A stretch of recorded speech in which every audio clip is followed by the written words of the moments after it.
Le premier responsable du ministère de la Sécurité, porteur d'un message de paix et de réconciliation aux populations de Yargatanga, c'est dans le Kulpelgo, Mahamadou Sana, au cours d'une journée de pardon, invite les différents protagonistes à trouver un terrain d'entente et à tourner définitivement la page de la violence. Le point donc de cette journée avec Yves Ramba et Rasmane Ouedrao.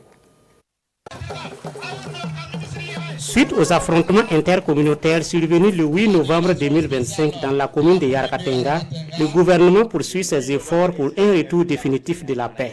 Après une première rencontre de concertation tenue le 23 novembre dernier à Tenkodogo entre le ministre de la Sécurité Mahamadou Sana et les différents protagonistes, une nouvelle étape vient d'être franchie ce 21 décembre.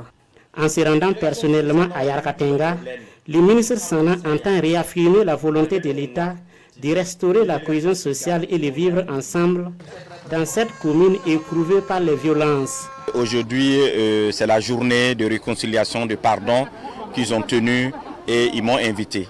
Alors, je suis venu encore réitérer toute ma disponibilité à les accompagner dans cette réconciliation. On sait que ce n'est pas du tout facile parce que quand il y a des émotions dans un conflit, les gens souvent ne fléchissent pas facilement.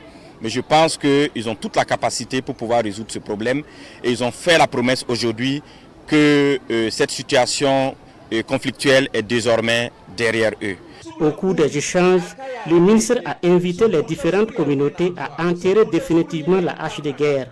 Pour lui, seule l'unité permettra de préserver la paix et de favoriser le développement local.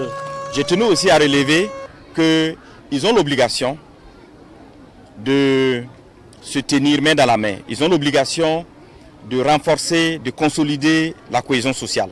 Parce qu'actuellement, nous avons fait réellement un axe principal de notre gouvernance. Et qui également dit un accompagnement du gouvernement, dit aussi de prendre cela en compte. Les représentants des communautés à leur tour ont exprimé leurs regrets face à ces événements malheureux. Ils se sont engagés à privilégier le dialogue et la médiation comme moyen de résolution des différends. Nous prions Dieu et les membres de nos ancêtres pour que de pareils incidents ne se reproduisent plus dans notre communauté. Nous devons respecter les valeurs que nos grands-parents nous ont léguées pour maintenir la paix et la stabilité. Nous regrettons sincèrement ce qui s'est passé. Maintenant, nous nous sommes compris. La venue du ministre nous réconforte et montre que le gouvernement se soucie de la sécurité des populations. Cette mission de réconciliation s'inscrit dans une dynamique du gouvernement burkinabé de prévenir les conflits communautaires et renforcer la paix sociale dans les zones sensibles du pays.